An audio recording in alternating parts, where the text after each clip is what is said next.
5, 4.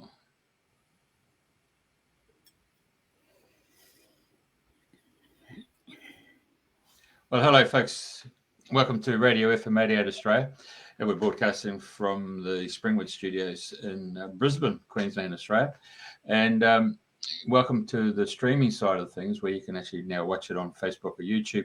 And then later on, you'll be able to catch up and watch the show on Spotify, iHeartRadio, Amazon, Google, and Apple. So at this particular time and point, I'd like to introduce to our co-host, who's sitting right atop at the very top. Of course, that's in the Northern Hemisphere too. So it's a welcome to Andrena. Hi, Jeffrey. Welcome to everybody dreaming the new dream. And today it's our pleasure to have Alan Payne from the UK. So welcome, Alan. And it's lovely to have you on the show. Thank you for asking me. Yeah, my pleasure.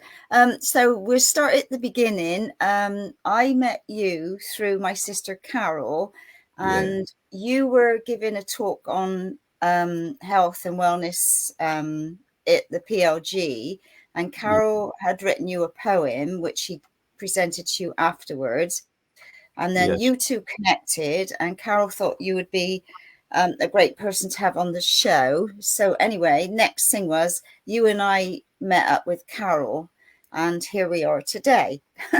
So that's how it started. So you are all about health and wellness through herbs, naturopathic, iridology.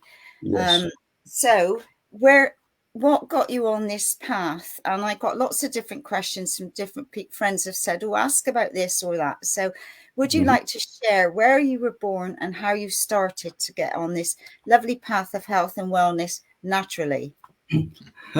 Yes, of course. I was born in the Midlands of England, near Birmingham, and I always, I suppose from about 8 years of age, I had an interest in health and welfare at a sort of minor level. Never had any aspirations to become a doctor or anything like that.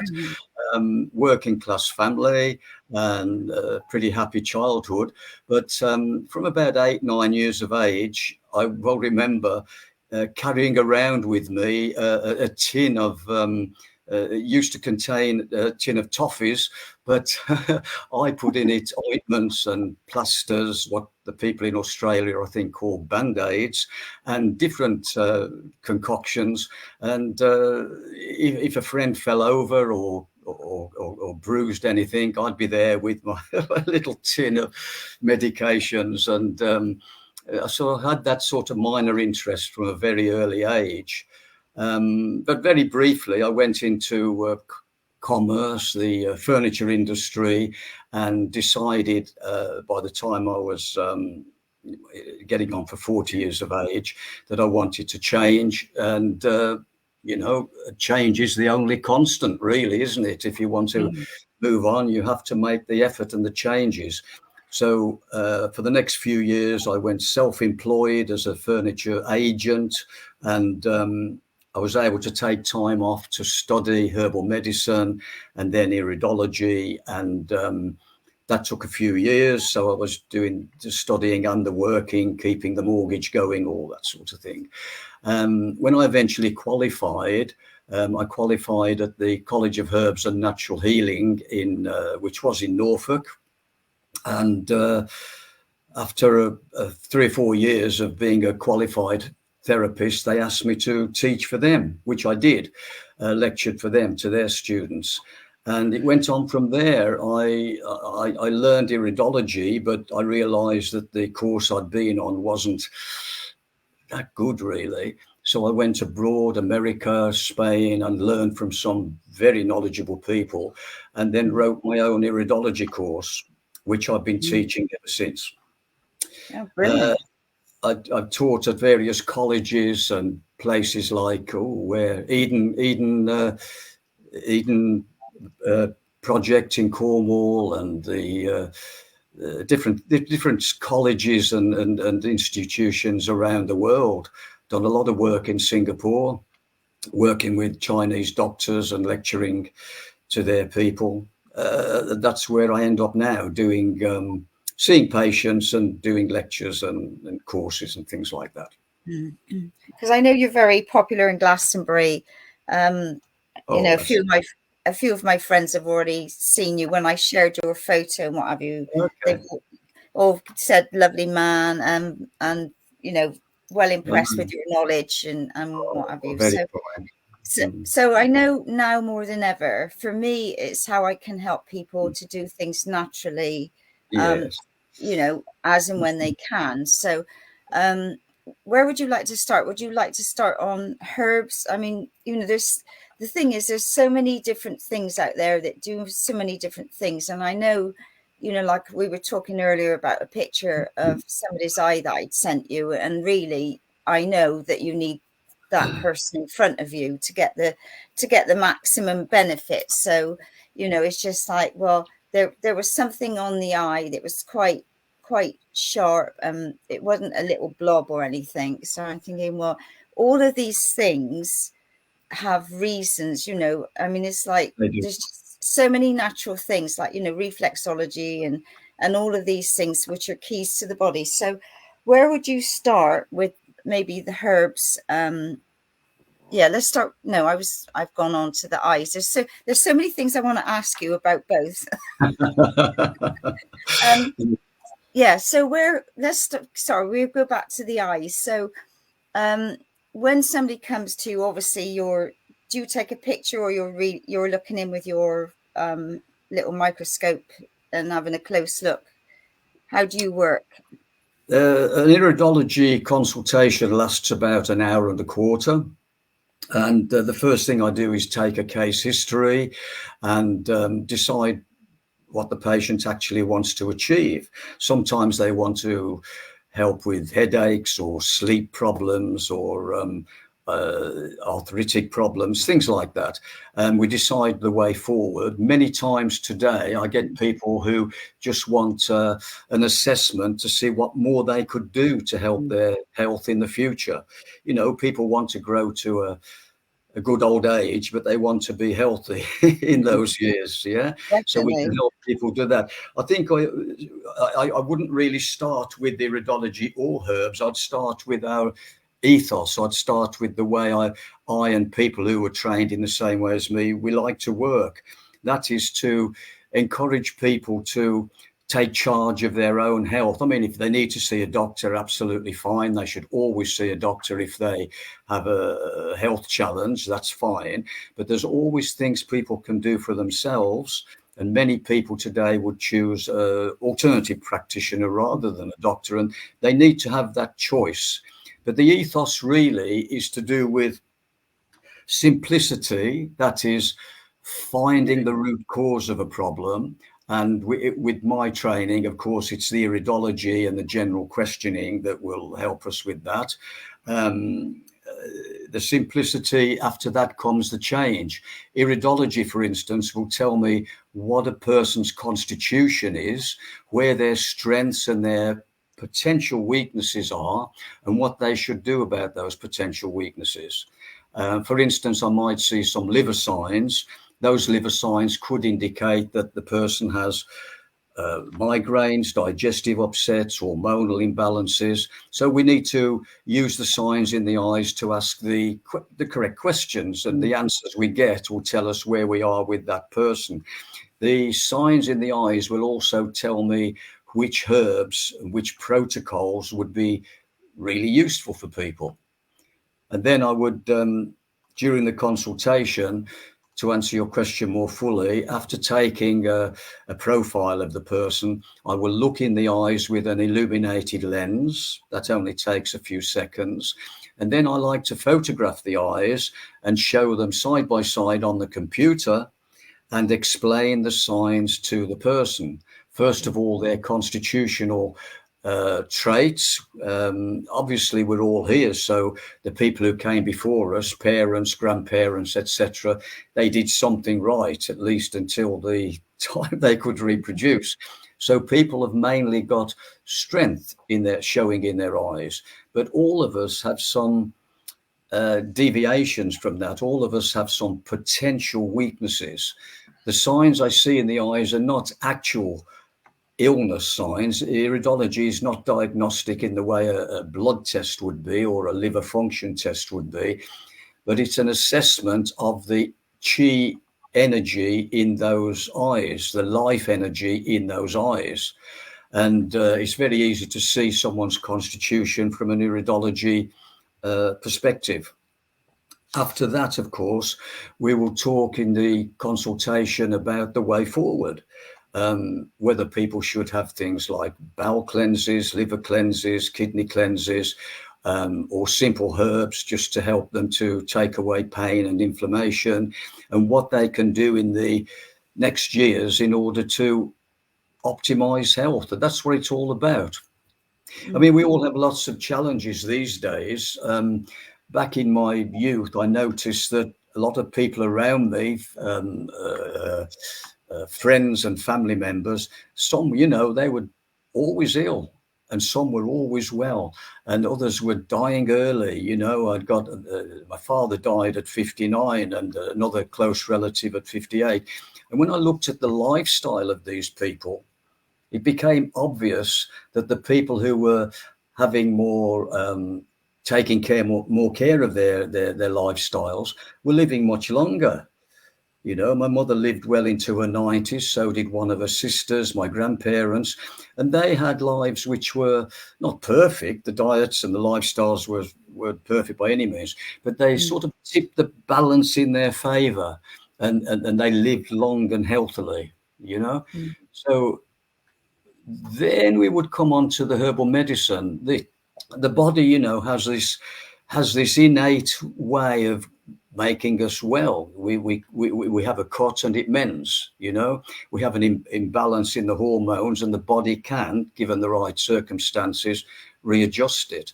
But all of the things around us these days, more than ever when I was a youth even, we've got this barrage of additives in food, of Wi-Fi. I don't know what these. Yesterday overhead we had chemtrails. I don't know what they're doing to us at all, or what they're for. But mainly it's things that people use, like the plastics that get put into the food, and the colorants and the chemicals that we don't really need. Even things like shampoo and hair dyes and things like that. They have chemicals in, that the manufacturers don't even have to put on the packaging. And a lot of these are rather unhealthy to the body.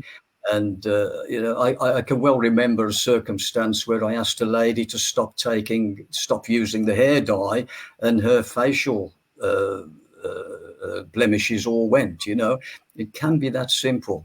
So that's where I am with it. It's a matter of finding the root cause of a problem, helping people to make the change.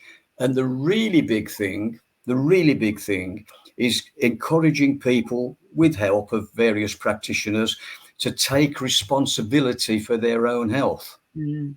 Okay, see the doctor, see the surgeon, that's fine. But do what you can to help yourself. And it can be simple things, very, very simple things. Like instead of having anti-inflammatories from the doctor, many people would do a herbal compress onto a painful joint or something like that. It's a choice. It's a choice. Talk to the doctor and make your decision. Talk to your naturopathic health carer and make the decision which might be best for you. That's the way it works in a nutshell. No, I'm totally with you. So yeah. Right, talking about herbs, because obviously it would be nice for people, because I know, like you say, there's additives, there's all sorts of stuff in food now, which, I mean, you see some people now that are so overweight, more that you see it more than ever now. And, you see people really struggling, and obviously the diet plays a major part, and you have to be radical to go back to basics really, and get on the natural things and change your lifestyle if you choose. And it's, again, it's people's choices where they go with things. So what would you start? Like I was saying earlier, like I like to make nettle tea. My kids think my kids might think I'm weird and wacky when I come with my concoctions, but that's okay. So nettle tea and dandelion tea, and I not really played much with other things. And then rosehip syrup, I know is good for colds and coughs. So what would you say for people to start if they wanted to make little changes? What would be easy, simply things that would help to lightly cleanse their system out, whatever they've got going on? Yes, I think it's best, if people aren't used to this work, that they should start with simple things and don't overwhelm their bodies with doing 20 different things in the same week. I think it's best to start and be easy on yourself, and then you won't be thrown off and you'll keep up with the regime. But to answer your question correctly would be to say that I would tell people what they need to do individually. For instance, my herbal formulas, I have none pre-made. I have all the bottles of herbs that I need to make individual herbal formulas. So and that's the key, isn't it? Say again? That's the key, isn't it? It's tailor-made to suit the person. Yes, the Iridology individualizes everything. I show my Iridology students pictures of the eyes of identical twin sisters. Now, each of these sisters had migraines, but when we looked at the eyes, there were slight differences in their eyes, although you couldn't tell them apart. There were slight differences in their eyes, which said that one sister needed this formula and another sister needed a slightly different formula. You see? So even identical twin sisters have individual needs. And I just can't be doing with people who have herbal formulas on the shelf and they give one formula for the nervous system and one formula for the hormonal system. Just cannot deal like that at all. It has to be individual. So the advice, to answer your question, the advice I'd give people would be individual advice. I saw someone, a lovely husband and wife, on Sunday in my clinic in Lichfield, and I gave the gentleman some advice on how to get rid of an inflammation in the main joint of his thumb. The next person I might give slightly different information to. The lady had a gastric reflux, GORD, they call it GORD, problems, and I was able to give her individual advice for that. I was tidy up her diet and tell her what to take to alleviate the symptoms and eventually help to take the problem away, really. So it's very, very individual. Sometimes people they say they're depressed, and sometimes one cup of chamomile tea gives them a good night's sleep, and next day they're much better. It can't be that easy.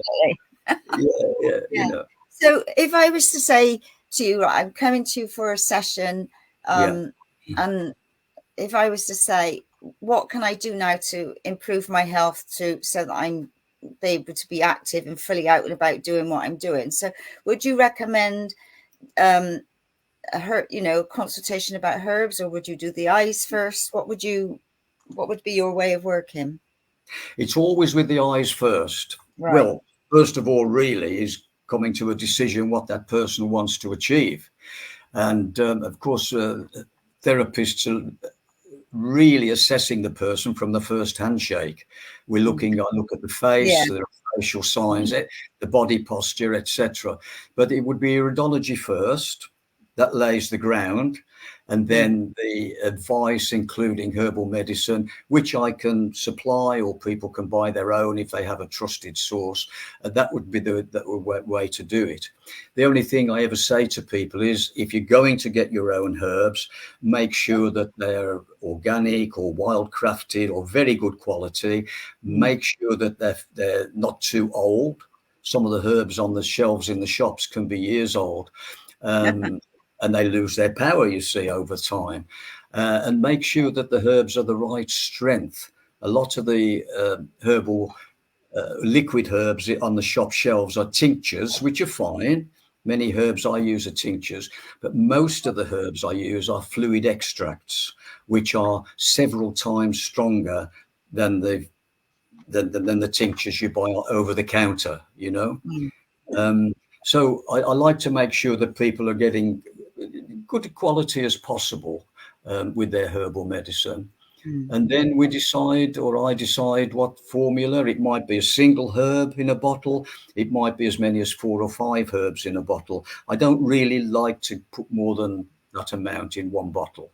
I know some cultures, Chinese herbs, Ayurvedic herbs, they're very good, very good programs for people, but they tend to have a lot of herbs in one formula, and I don't really agree with that, you know. Yeah. And then we assess the progress. People often phone me up, maybe have a second consultation, maybe have a phone call consultation, and decide whether to leave them on the same regime, tell them what else they can do, because, you know, they often say, well, I'm feeling better, what else can I do? You know, there's always something else you can do. And then I'll post out more herbs or a reformulated formula, and see how they go on from that, and just keep contact with the people as much as they need. Yeah. And I think that, like you say, the difference is somebody starts taking something and you don't realize what level your body or how you're feeling until you say you take some herbal medicine that you've made. And That's then right. and it gives them a lift in their spirit, let alone their body. And obviously then they think, well, I'd like more of this, what else can I do? Because you're on that cycle then of feeling better, aren't you? You are. I mean, you mentioned earlier tiredness. The last 2 years I've had appreciable percentage more people with certain illnesses. Tiredness is the big one. Lethargy, not being able to start the day or get through a day. I've had many more ladies with hormonal problems than ever before, for whatever reason. But with the tiredness, you see, an iridologist would look into a person's eyes and they would be able to assess what is the cause of that tiredness. Is it toxicity? Maybe it's something like certain signs in their eyes which would show what the doctors call anemia. You know, we need to get more iron into the body, but not more iron itself into the body. We need to get the body to utilize the iron that they've got. Very often that's a problem. And it's a very clear sign, 2 clear signs in the iris that would tell me that. Or it might be life energy. You know, kidney energy is life energy. And they might have signs to say that if I give this person a kidney pick-me-up, they'll feel an awful lot better. You know, and there are other things as well to do with tiredness, of course. Yeah. It could be a sleep problem. Maybe they're not getting deep enough sleep. Maybe their sleep pattern doesn't go down from alpha to theta waves. So they might sleep, but not really well, you know, and that can be quite easily dealt with. Yeah. The tiredness might be due to a lot of intermuscular tension. That takes an awful lot of energy, you know. So some herbs which release that tension would be good. Maybe the liver needs a little bit of TLC, so a nice liver tonic, because the liver is a major organ and it takes an awful lot of energy. And if it's not working to its best potential, then a little bit of TLC, tell them, you know, maybe what foods to avoid for a week or 2, and give them some lovely liver herbs, mild liver herbs maybe. They feel an awful lot better. And people come to me, you know, they say, well, I didn't tell you about this, but it's gone away. I'm sleeping better. My nails seem stronger. My libido is better. You know, all that sort of thing happens when we do some balancing work with people. And I know, like, you know, we've had COVID and lots of people like to make choices that they wouldn't have chosen, you know, through different situations. So are you finding people are asking something to help balance their system out with what's been put in? Well, yes, definitely. I've had a few people who have had minor neurological problems that the doctor has usually said leave it, it'll go away, or things like that, because it's very difficult at the moment, certainly in the Midlands, to get to see a neurologist for whatever reason. But I had one gentleman recently with a minor facial paralysis that we had to do something about, and it looked to me as though it might have been going into what's called Bell's palsy. So we've sort of alleviated that, hopefully. One of my relatives in Australia had similar problems, but more intense problems. And yes, they did have, let's say, certain medical interventions that they didn't really want to have. I have a suspicion, actually it was confirmed by a patient of mine who is actually a chemist. It's amazing how many people I see who are chemists and nurses and, you know, into healthcare at that allopathic level. But this chemist had hormonal problems, and she was very insistent that it was caused by the medical intervention that she had. Now, I don't know whether she's correct or not, but she was very insistent that she had no such problems before that medical intervention. But it's not only people who have gone down that path, and I understand why they make the choices, but it's people who haven't had those medical interventions. That's the only way I can put it. Some people are showing a lot of tiredness anyway. So there are other causes, lifestyle, stress, overwork, that sort of thing. But I just wonder about what's going on around us with, as I said earlier, yesterday there were lots of chemtrails over this area. I'm just not sure what they're doing, and I'm not sure that we're being told everything. But, you know, I don't want to get into that. Quite. Yeah, that's going off on another tangent, but I do have to say that I've been blessed to have come. I've had nearly 2 weeks in Cyprus, and the sky was blue every day. I never saw, and on the odd appearance, a cloud passed by. Total opposite to here. It's like, oh my God. But anyway, yes. So, and it's in, you know, it's in the water as well. The water, yes. You know, I bought a distiller, and my God, you know, from the tap and spring waters, what's left at the bottom, I think, and you know, people have got well, some people have, but you know, you can use the ordinary water, like the Brita filters, but this is like going on one step on, and when it's gone through the system and you see what's left behind, I think it's flipping out. It's terrible. It's awful. And from you know, maybe 5 liters of water, you distill it, and there could be as much as 1/4 of an inch of sludge at the bottom of your kettle. Yeah, you know, I know. That's all problematical to the kidneys more than anywhere else, you know, and people don't realize this. And you've got the fluoride, which I absolutely hate, you know. No, I don't go near tap water. No, quite. Yeah. So, and it's educating people, you know, the best way you can, easily and affordably as well. So, so I know you've got some pictures of some herbs. So do you want to talk about some of the pictures that you sent in? Yes, I think it might be slightly advantageous to talk about the Iridology slides first. All right. Okay. Yeah. Like I said, I love it all. So it's like, oh, a bit of this, a bit of that. So yes. So I can see like a black speck. It's say nearly 3 o'clock. So is that toxins? Is that a toxin, would you say? Or could we enlarge it slightly more? No, that's a pigment. Right. Yep, that is a thank you. That's fine. That is a pigment. Yeah. If we had an iridology map in front of us, so the iridology map is very well known by reflexologists, you know, with their hand and their feet map and that sort of thing. And but our map is a little bit more constitutional. Now that pigment is in an area which it's in the pulmonary. It's in the lower lung area in the lobe of the left lung. It looks as though on the photograph. That is a blockage of energy. As I said earlier, we all are alive because we have energy flowing through our body, ki, chi, prana, whatever you want to call it.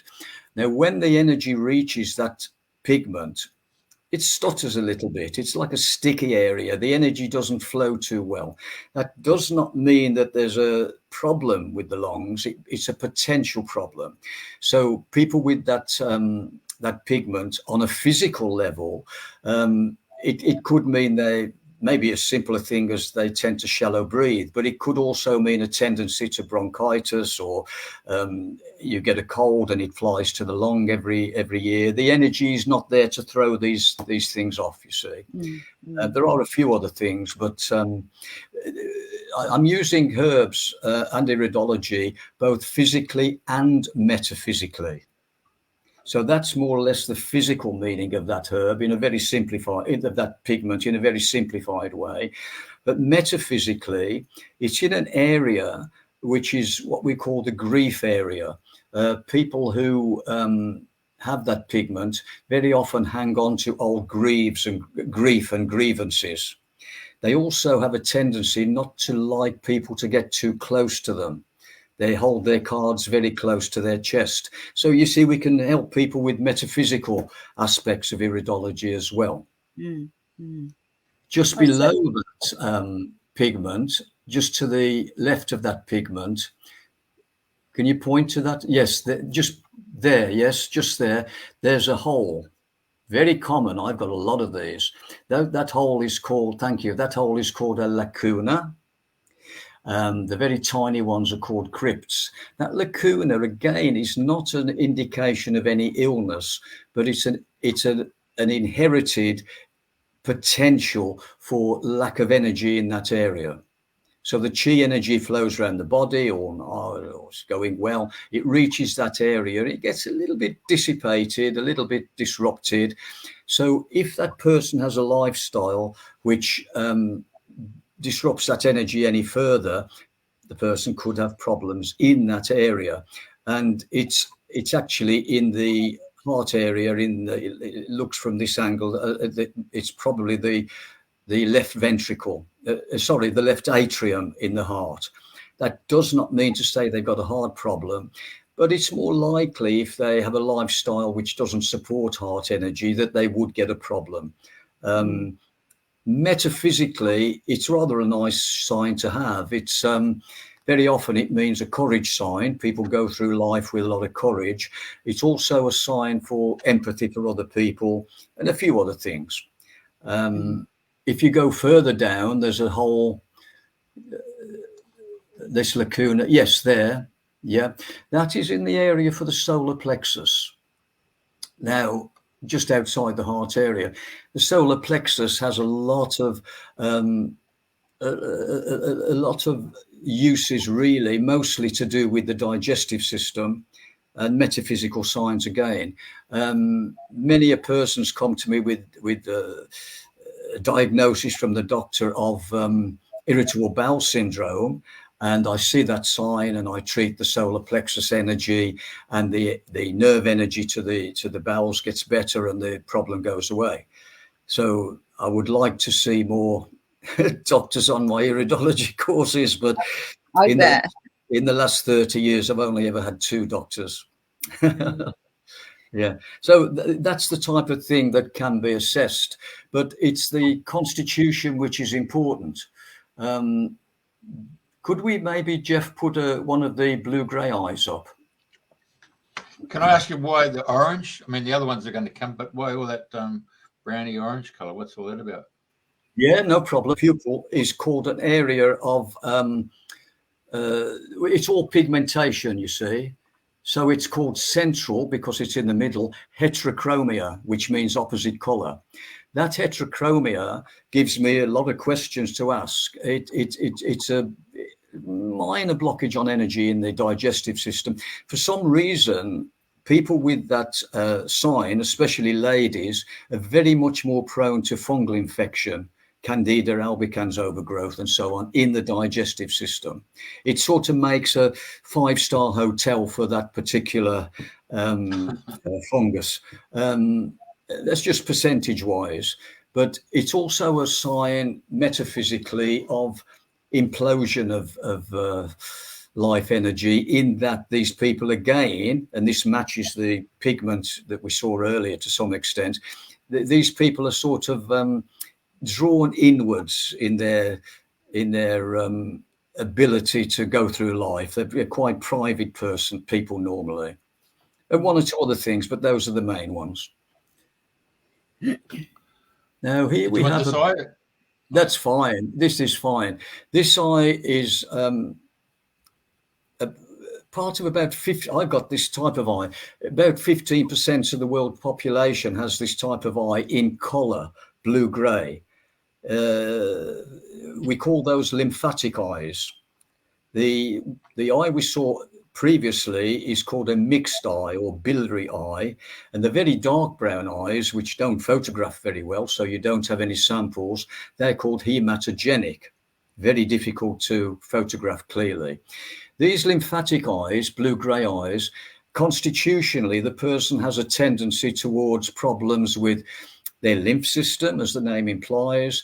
Their kidneys tend to be a little bit more problematical as time goes on. They have problems with mucous membranes.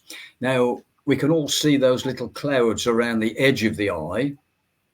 Those clouds go by several different names. The one I like to use is tophi. They're little flocculations, and they indicate certainly a part, certainly of the outer lymph system. Now, when that person was young, those clouds would have been white, very definitely white. Now they're going a little bit darker, a little bit creamy colored. That shows that at this time in their life, this person's lymph system is under a little bit of strain, and we need to give them maybe herbs to help that. Certainly several lifestyle tips on how to help the lymph system: exercise, trampolining, swimming, skin brushing, hot and cold repetitions in the shower, that sort of thing. And they can pick and choose and see which one suits them, but their lymph system really needs to be upgraded a little bit. Then they feel better in all sorts of ways. Their immune system will be suddenly much better. Their energy will suddenly be much better, you see. If you look at 6 o'clock in that eye, there, yeah, you see that dark line, yeah, and all that area, if people half close their eyes, they'll see it. All that area is a little bit darker. This is typical of this eye. This is the area for the kidney. If you reduce the photo a little bit, Jeff, please, I'll tell you which eye it is. Well, yeah, it's obviously the right eye. So this person's right kidney maybe at times will need a little bit of tender loving care. We need to tell them how to look after their kidneys with, avoiding too much acid making foods and that type of thing. And maybe give them a little bit of a kidney boost with herbal medicine as part of the wider treatment that they're getting. That dark area is I'm oversimplifying really, but other iridologists, if they're watching this, will know that I'm oversimplifying. But that's the general plan of action, really, to help the lymph system and the kidneys. If this person came to see me with a skin problem, then yes, we would need absolutely to treat the kidneys and the lymph system. Yeah. I think this is a female because the eyelashes seem to be a lot darker. So would that signify if they're doing makeup? It's actually it's actually someone who's quite famous in the UK. She's a TV presenter, and I can't identify her. Obviously, we don't identify patients, but I did a live iridology program, a short program, part of a health program for Granada Television. I don't know how long ago, a long time ago, maybe about 20 years ago. And this was the show's presenter. And it's a very, very female, I assure you, very lovely female. Yeah. Okay, so my point I'm making is that mascara, does that play a problem there? Is that mascara, does that play a problem? Yes. Well, I don't. I absolutely don't know about makeup, but I think it could well be about mascara. Yes. Yeah. Yeah, because the eyes are the most. They can heal themselves a lot quicker than any other organ. So I was just wondering when you get some pigment within the eye, and I just wondered, did makeup, can that cause an issue there for the health reasons? That's all. No, not well, not to cause the pigments. They can cause problems. Definitely can cause problems. But the pigments are released from pigment releasing cells in the iris. Years ago, they used to be called psoric spots, which means itch spots. And the iridologists in those days, who were mainly doctors, by the way, they believed that these pigments were caused by toxins, mercury and excess iron and things like that. They're not. That's a misnomer. But even some modern iridology books will still state that fact, but I can assure you that's not the cause. You don't cause the pigments. You inherit the pigments. And some pigments can arrive up until the early 20s, but rarely after that. Oh, this is an interesting one. This is, again, it's a grey eye. It's a lymphatic eye. But now, instead of having little clouds around the edge, we now have this big band of colour sort of more towards the pupil. This brings the person, still lymphatic eye, but it brings the person into the category called uric acid diathesis. Again, they've done nothing wrong.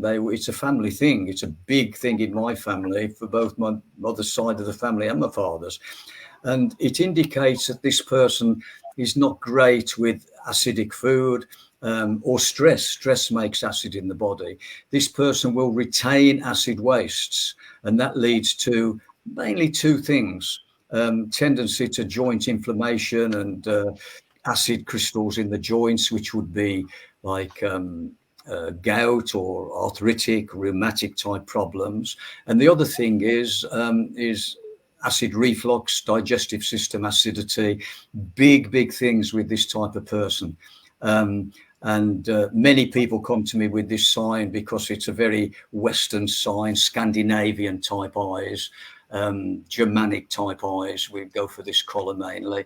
And this person really usually has a very acidic diet, and they come with all the associated problems. If they're unlucky, they get the digestive and the joint problems, like I saw on Sunday, Okay, well, this is fine, but with your permission, can we go to the other blue eye that we haven't seen yet? That would be a better start. Yes. Yeah. Oh, no.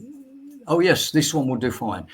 If we look at this eye, again, it's a lymphatic eye, but look at the fibers which radiate out from the pupil. They are very straight and quite tight. Now, I've seen straighter, I've seen tighter, but this brings this person into a subtype called neurogenic, or nervous system orientated. It doesn't mean they're a nervy person. They're not necessarily a wallflower type person, but they are a person whose nervous system has an awful lot of control over their body, or they need to control their nervous system. It can be a very good sign. People with these straight type fibers are often entrepreneurial, captains of industry. They make very good collators of information. Therefore, they make good bosses. They make wonderful employees. If I would want to employ someone who will turn up for work, even if they've got a sprained wrist or a cold, or if they will work the hours you want them to, this is the type of person. The downside is that they live life in the fast lane and they don't always see the brick wall. Many people with this type of eye come to me and say, I don't know why I'm here. My partner sent me, or my mother said I should. And 10 minutes later, you found 5 good reasons why they should be there. I bet. They plow on. They need usually they need minimal sleep and minimal rest, and they're always on the go, or they're active. Now, if we can go back to that other eye that you showed me previously. Yeah, that's the one. Oh, there we go. A few hertz. Hey, that one? No, next one. Yeah, no, next one. No, next one. That's it. If you could please enlarge that. This is the opposite. It's not worse. With iridology, there are no good eyes or bad eyes. It depends on what you do with what you inherited or what you've caused. And most of the signs in the eyes, 95% or more, are inherited. Now, this is, Really? yeah, oh yes. And this is the exact opposite to the previous eye, the straight-lined eye. Those lines are called trabeculae. Now, in this eye, you can't really see very many. There are some in the background, and they're very loose and they're very wavy. Iridologists call this eye by several names. The one I like is loose connective tissue. The connective tissue in our body, it's the muscles and the even the blood flow and the blood pressure. It's all part of the whole connective tissue. But, you know, ligaments, and people with this type of eye, they need lots of rest. Without their rest, they are terrible. They tend to be very laid back people, hippie types, if you like. They go through life in a very casual way, which has its great advantages. But they do need their rest. And things like vitamins, minerals, they tend to get lost very easily from the tissues in this type of person. They will present with things like prolapses, prolapsed uterus, more than the other type, foot arch problems, more than the other type. They will go out for a run and step off the pavement and sprain an ankle much easier than the other type. Now, it doesn't mean to say that they're weak. It means to say that they need considered and regular strength building protocol. I worked for a place in the Midlands where the owner and his son had this very type of eye, and yet they had very, very strong bodies, but they were in their gym every day. You see, you have to build up and keep the strength going in this type of eye. Now, the main differences with the metaphysically with the two eyes, the person with the straight lines in their eyes, if I give them a herbal medicine and say, please take 30 drops 3 times a day, they will do that. And probably at the same time every day, because they are very, very precise thinking people. This person being more laid back, they'll phone me up and I'll say, how are you doing? And they say, fine, hopefully. And I say, oh, I'll send you more medicine. And they say, well, I've still got half a bottle. You know, they haven't taken the right amount. They tend to be very enthusiastic while they're in the consultation, but they lose enthusiasm afterwards. So this type of person, I will often phone up after a few days, not wait for them to phone me, because that's probably not going to happen. And I will tell them, you know, please tell me what's happening, how are you doing, encourage them to take the herbs, etc. So it's patient management in that way. Yeah. Can I ask about bloodshot eyes? Because I don't know this virus at all, actually. Yeah, go on. Yeah, so with bloodshot eyes, I mean, you know, you see, I know, like in the past, I've woken up and my eyes have been quite bloodshot, and I know ages ago, and I'm not sure because I had a whiplash injury, but I woke up one morning and one of my eyes was completely black, and my God, everybody looked at me. I looked like something out of blooming Dracula, but you know, I just opened my eye and it was just like so bloodshot. Yeah. So, well, I mean, obviously various causes. Yes, various causes. It's a bit of a mystery, really, for most people, because it doesn't seem to have many pointers to what the cause would be. You know, not at all. No, there are herbs which would, you know, I would tend, looking at the person's eyes first, of course, but I would tend to aim to get rid of that with helping the lymph system in that area, really. You know. The lymph nodes. Yeah, because I know at the time I'd seen the optician, and then I went back a couple of days later and I said, can you tell me why this? And she said, oh, it's funny, we've had a lot of people come in with bloodshot eyes. And I thought, strange, isn't it? Thanks a bunch. Yeah. It's strange the way that happens. Yeah. Okay, so have we finished with eyes at the moment? For me, yes. The last slide that went up wasn't one of mine, so I don't know. Okay. If you want to talk about that one, I could try, but you know, yeah. Yeah. Okay. So we have mainly lymphatic eye. The fibers are quite straight, very straight in parts. This shows someone who is a big thinker, a doer. This shows someone who will make a project and follow it through. The whiteness looks as though it could well be uric acid, so some dietary considerations. Can you see those white fibers in the head area? Those are indications of those indications of overthinking. Now, I can't see from the photograph whether this is a left eye or a right eye. No real clues from the iris. The pupil position suggests that it's right eye, but I wouldn't be certain about that. The pigment that we can see at about 5 to the hour, that's a liver pigment. Yeah. Now, if this is higher up at the top 5 to 12. Yeah, 5-2. That's it. That's a liver. That's called a liver pigment by its colour. Now, if we go down to the bottom section of the iris, can you see those two dark lines at sort of 25 to the hour and 20 to the hour? Yeah. Yeah. Well, those border the main liver area if this is a right iris, not if it's the left iris. That would mean that I would be looking very closely at the liver of this person and asking certain questions. The pigment which is at 25 past the hour, low down on the, that's right, that one there. I'm not going to talk about that because that is in a very personal area, and I don't know who this person is, and it would need to be a one-to-one for that. I don't want to, because you might know who this person is, and I don't want to give out personal details. But it's a very personal area of the iris, but it's meaningful. It's meaningful in a way which tells me this person should be doing some protection for certain parts of their body. I'll say no more. But this is a thinker, a doer, an overthinker. If this was the left eye, I would like to see the left eye, if possible, to look at the spleen area, because with this type of eye, the spleen is often compromised and needs a little bit of help.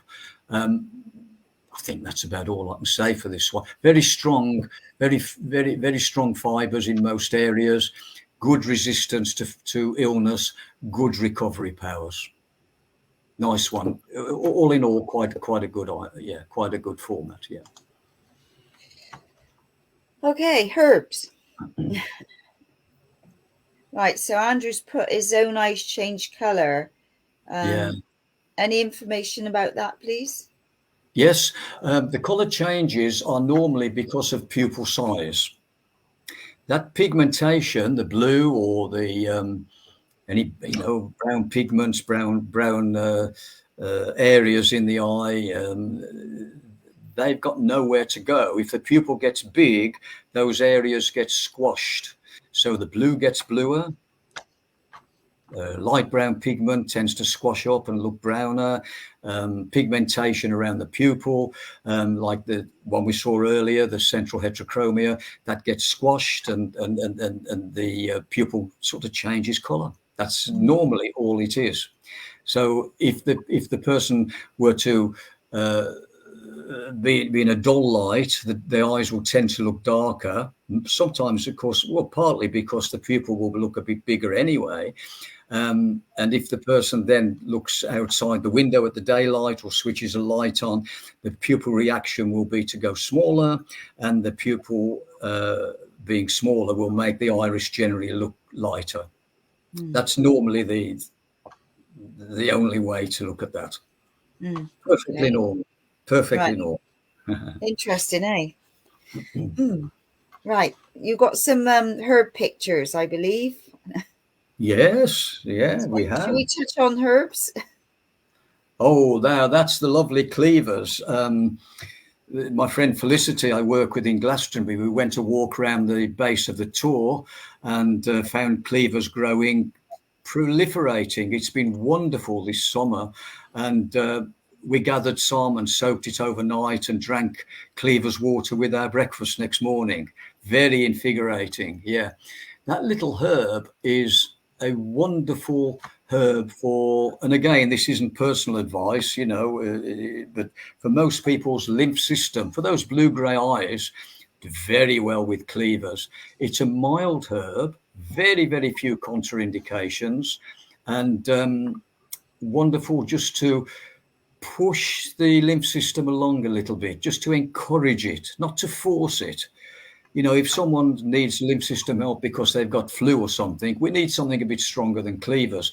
But for everyday use, this one would be very, very helpful. The lady with those clouds around the edge of the eye, which were going from white to creamy coloured, this would be a fine herb for that lady.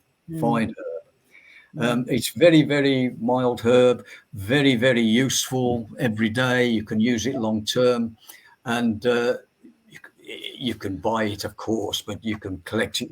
Certainly in Glastonbury, you can collect it wild. People grow it for its uses. Really, really good lymphatic system herb. Very good for the kidney energy in a mild way. Yeah, kidney energy. So what do you advise? Just obviously washing it and boiling it up for how long would you boil it up? You don't need to boil it. If you pick it fresh, you can just the flowering tops. The roots aren't much use, but the flowering tops you could just chop it, and chop it finely and pour hot water over it. Cover it. Put it in a pot, or if you're using a mug, just cover the mug and stir it occasionally. And 10 minutes later, you're drinking a lovely cleavers tea. That's a tisane or a herbal tea. If you use the root of a plant, such as burdock, that's fine, but you can't just put hot water on. You need to boil it and simmer it, because the root has a bit more resistance to letting its useful chemicals out. You need to boil it up. And the bark of a tree, you see, we use some barks, oak bark and so on, you would need to boil it. And in many cases, it would be better to have a tincture of those. But with the cleavers, you can just pour hot water onto it. If you go to a herbal supplier, and there's several in Glastonbury, you can buy dried cleavers tea. And it depends on the age of it and the strength of it, but a teaspoonful in a mug and just pour hot water on it and strain it off after 10 minutes, and you've got a wonderful cleavers tea. Yeah. I have to try that. I haven't tried that one. Yeah. And I know some of the herb teas you buy in the packets. I've never tasted such awful tasting. No, they're very often not really herbal teas. Yeah. If you break some of their sachets open, you get a little bit of herbal leaf or whatever, and a whole host of acid crystals, and they're not the best. They're not the best. No. This herb is one of my top 10, really. It's meadowsweet. We use the flowering tops. Again, the root isn't much use. Meadowsweet, it's called Queen of the Meadow. When I lived in Norwich, we grew a lot of herbs, and this one overhung the pond. It loves to be near and overhanging water. And when I first did my first ever herbal lesson, it was a wonderful classroom. It was farmland in Norfolk. What a classroom. And my great teacher, Jill Rosemary Davis, she had us take our little field books and go out and find 3 herbs each, I think we had to do. And the first one I found was meadowsweet. And it was overlying a stream, and I had to take my shoes and socks off and wade in to get a good look at the flowers. And I took a sample back. Always ask the plant for permission, of course. And I took a sample back and found that this was indeed meadowsweet. It's called Queen of the Meadow. It's also wort. That's one of the old names for it. And the reason for that is that when a bride was in church for her wedding, these churches hundreds of years ago, they would have a earthen floors, and maybe people didn't smell quite as sweet in those days, and they used to strew this herb on the floor, so that as people walked on it, the wonderful, very individual scent of the meadowsweet, it rose up, and the whole situation became a little bit better with the scent. So it was called brideswort, but it really is a wonderful herb. It's actually one of two herbs which were the precursor of aspirin. It comes from the spirea family, and spirea is the word which gives aspirin its name. The other one, of course, is white willow, which is sort of part of the same family, strangely enough. Most people would tell you that white willow is the original herb that aspirin was derived from. But in actual fact, my research says that it was meadowsweet. Meadowsweet is very good for taking old acidity from the body. It's very good for certain digestive problems. A lot of people I know have this digestive problem of acid reflux, and a little bit of meadowsweet tea or meadowsweet tincture diluted can be very good for that. But it's part of my everyday. I mean, I use a lot of meadowsweet because I get a lot of arthritic and gouty and acid indigestion problems, and this one goes into any formula that I can justify it, with other herbs. And it partners well with white willow, it partners well with nettle, it partners well with silver birch, which is a herb that a lot of herbalists don't use these days. It's a bit old-fashioned, but I love it. And it really takes away inflammation, both in the digestive system and certainly in the joints. Just a wonderful, mild herb that does what it says it will do. Yeah, lovely. Yeah. The leaf. I'm looking at that leaf there, and I thought, I've seen that leaf pattern before, and I just realised it's in the Boy Scouts Girl Guides, isn't it? That Oh yes, and not dissimilar to the Canadian maple. Yeah, maple. Although the maple has very distinctive spikes on the leaf. If you look at that leaf, you've got all these deep veins. You've got the little serrations. Now, if you look at the bottom of the leaf, if you go to the bottom there, now you can see some little leaflets. Tiny leaves, and that is a distinct identification mark for meadowsweet. You get these flowers which are in these bunches. Some of these formations are called umbelliferae. They're umbrella shaped, like wild carrot and things like that. They're umbrella shaped. This isn't quite umbelliferae, but it's getting on that way. And you get these little florets and little bunches, and you get that deep veined, mainly three-pronged leaf with these little leaflets, and you've got meadowsweet. But if I was blindfolded and you held meadowsweet beneath my nose, I would know it absolutely 100%. It's got such a beautiful fragrance and very individual fragrance. I just love it. If I'm using it, I smell the bottle every time. I just love it. Yeah. Lovely herb. Oh, yes. Well, vervain. Yeah, that's vervain. This is a UK vervain. There are various ones. The Latin name for this one is verbena officinalis. Some books list it as verbena hastatus, but these days we use the suffix officinalis. Again, it's a very popular herb with me. I get a lot of people with certain signs in their eyes, which mostly they were born with, but they make worse. And these are signs. We don't have any on those photographs. I can't show you. But these are signs of intramuscular tension, which can put blood pressure up, can cause headaches and migraines, can make people feel tired, all sorts of things. And my go-to herb is vervain. Vervain takes tension out of muscles. Now, I usually use it with another herb, which is, I'm not going to mention because it's herbalist only herb. And I use maybe 95% vervain, maybe 5% of this other herb, and they work well with each other. But it's no point in me mentioning the name of the other herb because it's a class 2 herb, which is a herbalist herb, which can have many contraindications, so we have to check people out before we give it.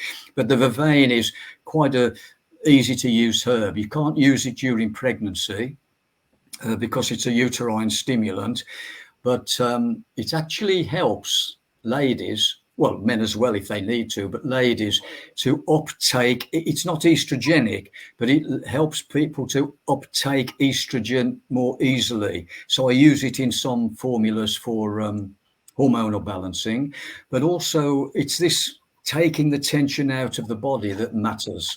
I've had a spate of people with migraines, and at least a couple of them in recent weeks I've given vervain to, because part of their migraine causes was tension in the body, and it's good. It really works very, very well indeed. I love it. Absolutely love it.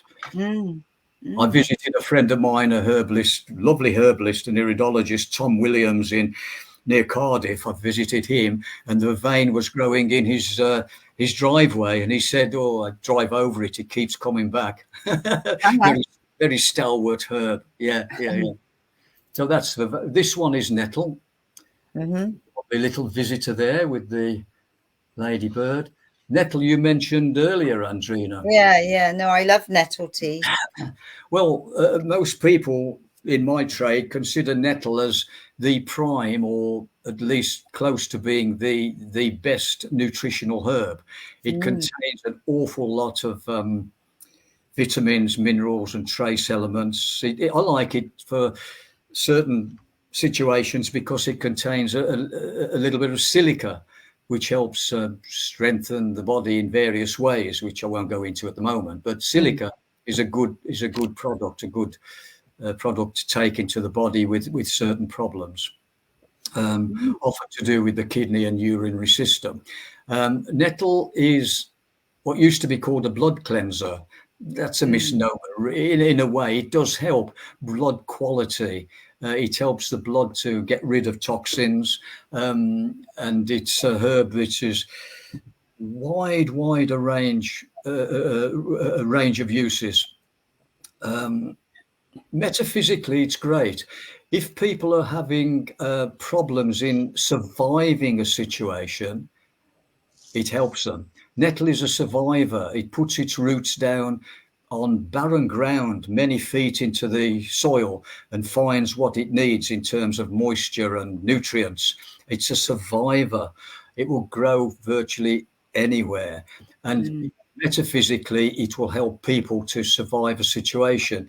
You know, they're caught in a bit of a bind, and they drink some nettle tea and things tend to feel better. Yeah, it's a survivor. And it's I remember last winter I had an awful journey to Glastonbury in the rain on the motorway and the hail, and instead of a 3-hour journey, it was like 6 hours, and I'd got a full day next day. And my friend Felicity, who's wonderful with the food, she's a lovely lady to work with. And I got in there and I was exhausted and not looking forward to the next day. And this was early evening. And she made me some nettle and potato soup, a little bit of garlic in there. And after 2 bowls of nettle and potato soup, I could jump a 5-bar gate. Really? Absolutely true. All my energy came back. All my spirit came back.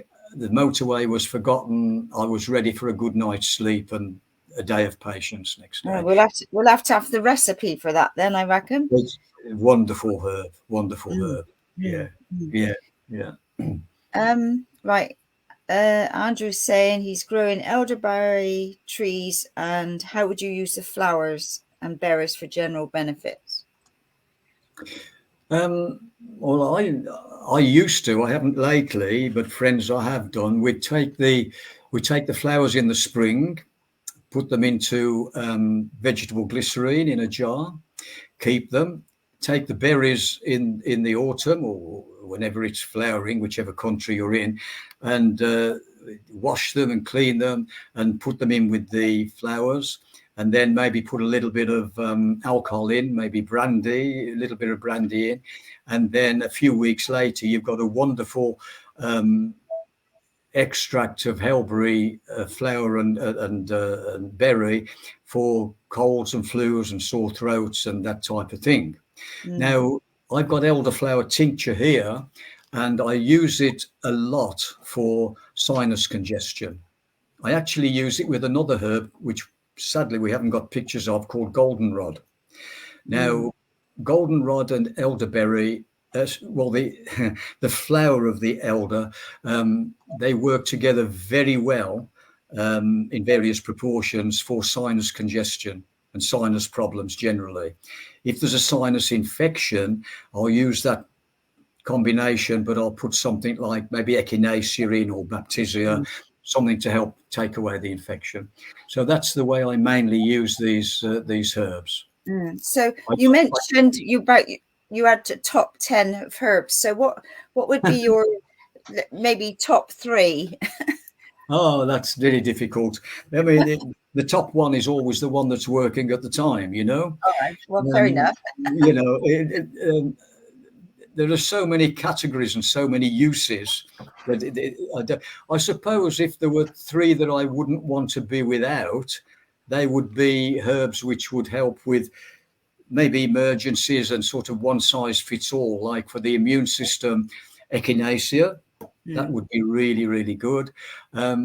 Goldenrod, I mentioned a minute or 2 ago. I'd hate to be without that. In fact, I'm a little bit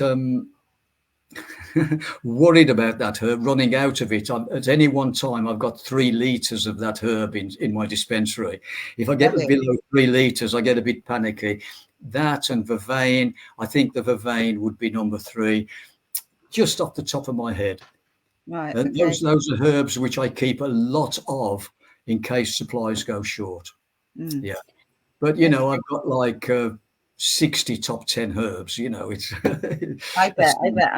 On my travels, I've picked up some lovely herb books. And when I move from this space, then I want to play and dabble with more herbs. So, so you've mentioned you're doing a herb course in Glastonbury in September, which I put my name down for. So when is your next, for people that want to have a consultation with you, when are you next in Glastonbury? Is it next weekend, did you say? Yes, the next time would be Friday the 18th and Saturday the 19th, possibly, only possibly, Sunday the 20th. Although that's my granddaughter's 8th birthday, so yeah. Oh, you might have to be doing your party bit. I might be doing the granddad bit, yeah. All right, that's brilliant. Yeah. And then I'll be back again at the end of the month. To be honest, I've been so busy recent months that whereas I used to go to Glastonbury once a month for 2-3 days, I'm now going every fortnight for 2 or 3 days. You know, it's really, really, really, really busy. Yeah. Fabulous. Well, I think I'll book in a session with you when you're down and when I'm down as well, just to see how I'm doing and how I can keep improving my health along the way. All good. Excellent. Okay, so you've got some herb courses coming up or workshops, and you've also got Iridology, which I'll be interested in. So so best for people just to email you for the information. Yes, please do. Yeah. Right. Yeah. Okay. All right. Well, we put your email up address, and it's in the information, so people can contact you directly and make an appointment and book in. So, right. Is there any last words of wisdom you'd like to share before we Words end? Words of wisdom. I think really going back to an hour or so ago, in reality, you know, change is the only constant. We're changing all the time, and we have to sort of go with the flow of that. And if I would really give my best piece of advice, is to realize that you can be the solution to your health problems. You can make the choices you make today will benefit you or cause you problems tomorrow, you know. So to live as long as possible, but also as well as possible, just realize that it's in your hands, really. Totally. So is this, with you. It's come up on Google to say this is goldenrod. Is this the one you're talking about? It looks like it, yes. There are one or two plants which are very similar, but that does, thank you for that, that does look like goldenrod. Right, okay. My picture isn't as clear as I would like, and the leaves aren't as clear as I would like, but I'm 90% sure. But there are similar herbs. That's why you need to learn to identify herbs correctly. Yeah. Brilliant. Okay, well, Okay. thank you very much. You're very Did you want to welcome. ask anything, Jeff? Yeah, I'll do as a matter of fact. So obviously our audience is global. So Yeah. we've got your email there that we've put up so they can contact you. Yeah. Now, Yeah. I'll just do that again. So for the Australian, New Zealand, American, Canada, Europe audience, or the Singapore, Malaysia, can they come through and do what we're just doing now through Skype, or and you just can you do an online session with them? Sadly, no, because to do my best work, I need to see people's eyes clearly, and just photographs aren't, that's two-dimensional. They're not really 100% useful. I need to see the person in the flesh. I need to see the eye in all its glory, three-dimensionally and from different angles. So it's not the way I could possibly do my best work. Okay, that's okay. But, people should really contact different associations, herbal iridology associations, and find qualified practitioners really in their own. It's not really possible to do a fully useful consultation. I do occasionally do telephone consultations. Obviously, I can't do iridology consultations over the telephone, but I do occasionally do telephone consultations, especially if people want really urgent help with something, But no, generally it's people I can see face to face. Yeah. Okay. Right. Well, thank you very, very, very much for being our guest this week. It's been an absolute delight. I've really enjoyed, all the information that you've shared and all the advice. So I look forward to seeing you soon down in Glastonbury. I look forward to it too. And thanks once again for having me on. No, it's our pleasure. You're welcome. So thank you everybody for tuning in, and same time next week for another amazing guest. Very good. Thank you.